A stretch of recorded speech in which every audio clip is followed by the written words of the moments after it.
करनाल के शामगढ़ स्थित आलू प्रौद्योगिकी संस्थान में आलू की खेती को लेकर अनोखा प्रयोग किया जा रहा है, जहां आलू मिट्टी में नहीं बल्कि हवा में उगाए जा रहे हैं। वैज्ञानिक एरोपोनिक तकनीक के माध्यम से आलू की खेती कर रहे हैं, जिसे देखकर किसान हैरान हैं। संस्थान द्वारा विकसित कुफरी उदय किस्म किसानों के लिए वरदान साबित हो रही है।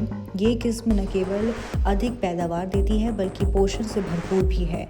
वैज्ञानिकों का कहना है कि इस तकनीक से तैयार बीज पूरी तरह रोग मुक्त होता है, जिससे किसानों को ज़्यादा मुनाफा मिलता है।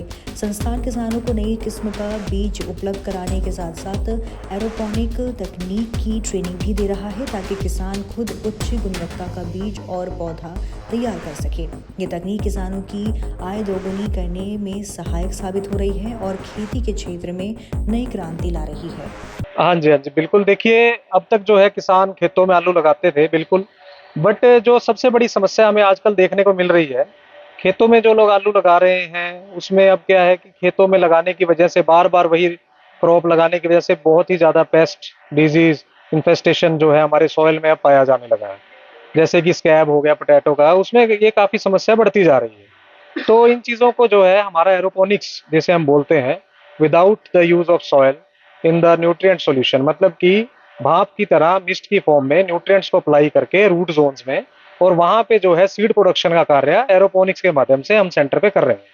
किस तरह से सर आलू तैयार होता है और कितने दिन में पूरा आलू तैयार हो जाता है? हाँ जी, बिल्कुल। देखिए, इसकी जो प्रायर जो चीज है, हम यहाँ पे क्या करते हैं, हमारे पास यहाँ टिश्यू कल्चर लैब है जो कि भारत सरकार से एक्रेडिटेड है। वहाँ पे हम CPRI से कल्चर ट्यूब लाके हम प्लांट्स बनाते हैं, जिसे आप आलू की पौध भी कह सकते हैं। उस पौध को फिर हम यहाँ पे ट्रांसप्लांट करते हैं अपने एरोपोनिक्स यूनिट में। यहाँ पे ट्रांसप्लांट करने के बाद पश्चात तकरीबन आप मान के चलिए कि 70-75 दिन के बाद से हमारी मिनी ट्यूबर की प्रोडक्शन शुरू हो जाती है और हम हार्वेस्टिंग करते हैं। 90 दिन तक हम यहाँ से मिनी ट्यूबर हार्वेस्ट करते रहते हैं। तो सर आम आलू और इस तकनीक में कितना फर्क है, कितना फायदेमंद है? देखिए, ये जो तकनीक है भारत सरकार ने किसानों के हित के लिए यहाँ पे लगाई थी। जो हमारा यहाँ का सीड है वो क्वालिटी सीड है। जो खेत में फील्ड में कई बार सीड लगाता है उसमें कई बार समस्या आती है, कोई डिजीज की और इस तरह की पेस्ट की समस्या आती है, जिस वजह से खाद और आप कह सकते हैं पेस्टिसाइड्स, इनका यूज बढ़ता जा रहा है। यहाँ पे हमारी जो एरोपोनिक्स यूनिट में सीड प्रोडक्शन है, यहाँ पे हमारा मेन रोल रहता है माइक्रो एंड मैक्रो न्यूट्रिएंट्स का। उनकी स्प्रे से इसको तैयार किया जाता है free of paste and disease and infestation. यहाँ पे कुछ भी डिजीज का और पेस्ट का कोई खतरा नहीं है। और जो सीड निकल के आता है, जिसे मिनी ट्यूबर बोलते हैं, वो बिल्कुल क्वालिटी प्योर सीड निकल के आता है। पैदावार में कितना फर्क है सर इसकी पैदावार? देखिए, पैदावार की अगर हम बात करें तो वो पैदावार का जो पॉइंट है वो है कि खेत में लगने के पश्चात कितना पैदावार देगा।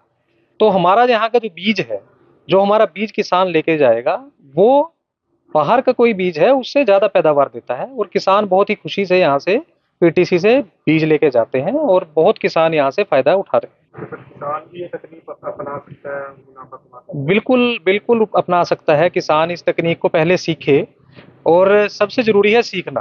तो इसलिए हम अपने सेंटर पे ट्रेनिंग्स भी कराते हैं, वीकली ट्रेनिंग्स कराते हैं। किसान आए, सीखे, और उसको जब लगे कि हाँ वो कर सकता है, तो वो इसको अडॉप्ट करके बहुत अच्छा मुनाफा कमा सकता है।